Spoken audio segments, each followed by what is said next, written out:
can I just also point out that if we back up a little and engage in a little bit of linguistic work, semiotics, in a sense, what you've also described there is what has been a strong and increasing trend, it seems to me at least, and to many other people, that the military is really determining this behavior. That the idea of how the US responds is not created so much out of domestic policy making. Was that really what you're saying there? Well, I think it's quite clear that there is a domestic policy aspect to the new Cold War, in the sense that China is constantly scapegoated for the problems that the United States itself has rendered and imposed upon working people in the United States. For example, COVID-19. What have we heard in the corporate media? Just the constant blaming of China for COVID-19, the lab leak theory, which has been debunked over and over and over again since April of 2020, but yet it still reemerges because the corporate media has a hugely enamorous love-hate relationship with it.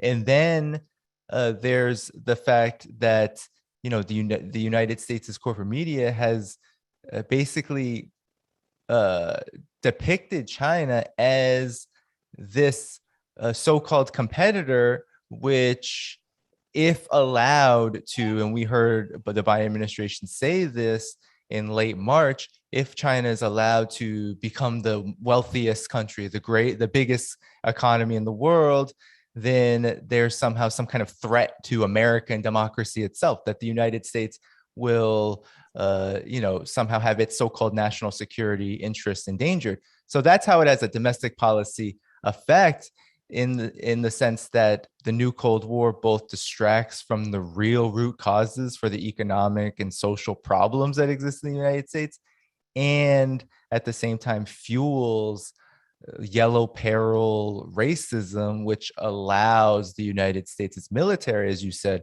to basically and essentially do whatever it wants. And it justifies these bloated military budgets. They continue to get larger and larger, even though, for example, the United States has supposedly withdrawn from Afghanistan, and the military contractors that have made tens of billions of dollars from that war are so unhappy about that. But there is this guarantee that this new strategy, this new imperial strategy towards China, will open up even more markets. We've seen it with Taiwan. Taiwan has received hundreds of millions of dollars, more than $1.5 billion just in the last 6 to 12 months alone in arms sales with the United States. I mean, this is how dangerous this new Cold War is. And, it really speaks to how profitable and how convenient it is at the same time in terms of its domestic and international implications.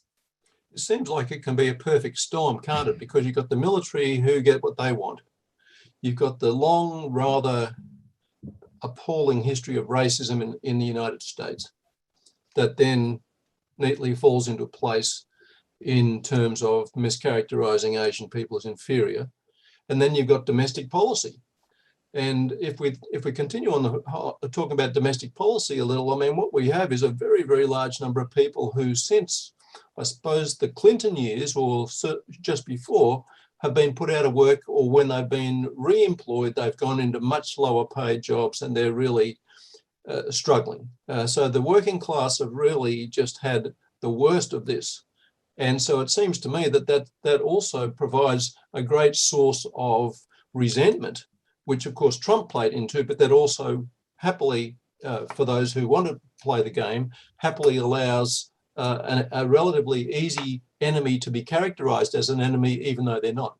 So China is characterized as an enemy, and unfortunately those people who are suffering, the many millions of them who used to work in the automotive industry, for example, or other factory jobs, no longer have those positions, and they, in typical, perhaps historical fashion, look for an enemy.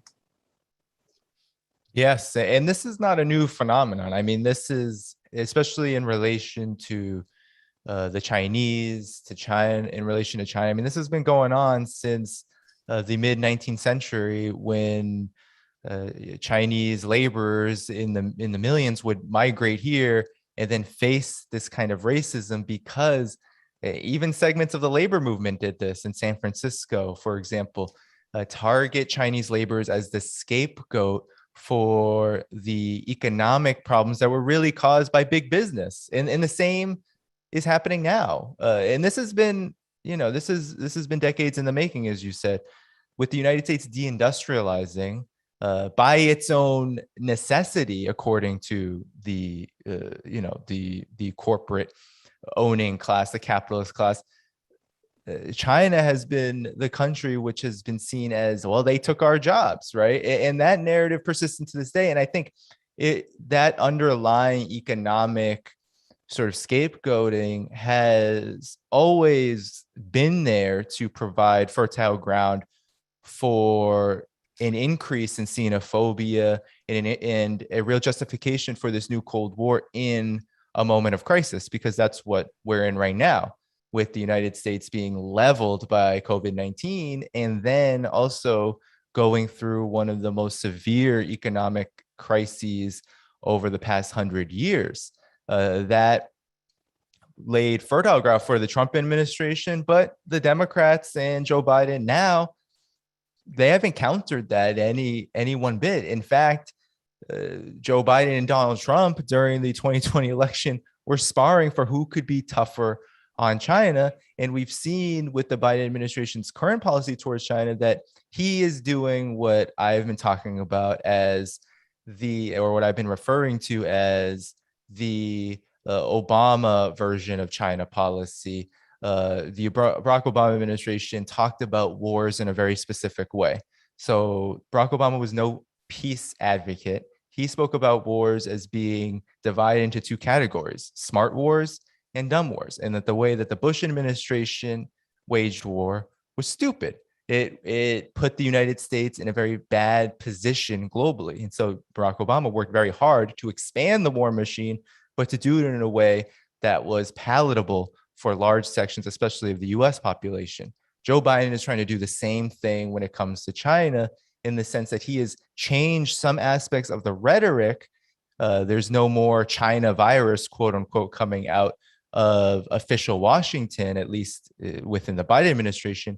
But the policy remains the same in a lot of ways. And there is a lot of, recently, what I've been following is this kind of carrot and stick being played in terms of the Biden administration willing to engage in so-called diplomatic talks, while at the same time escalating on key questions like Taiwan, right? So you had a lot of things unraveling at the same time that the Biden administration was supposedly engaged in talks over the past month, whether it's Catherine Tai meeting with the U.S. Trade Representative, meeting with Chinese envoy, whether it's with Jake Sullivan, the National Security Advisor, having a more peaceful meeting than what happened in that embarrassing interaction with Chinese diplomats in Anchorage, Alaska last March.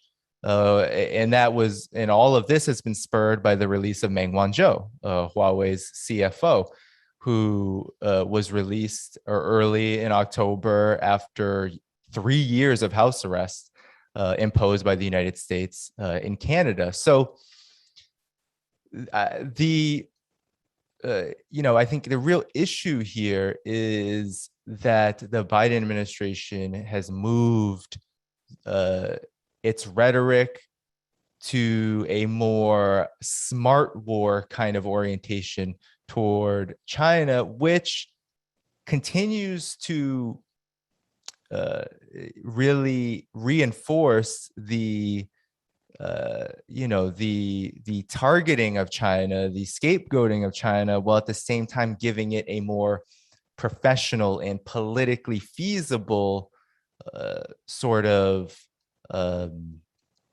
public relations image. And I think that's very dangerous, given the fact that the Biden administration has been one of the loudest proponents of things like the information war on human rights and the escalations that we're seeing in Taiwan with the funneling of arms deals, as I mentioned before, all of this, I think, becomes a lot more normal. It becomes a lot less of a crisis when it is spoken about in this more palatable kind of rhetoric, in this more politically diplomatic fashion. I think Joe Biden's administration is looking at this as a long game toward containing China. That's really the goal here.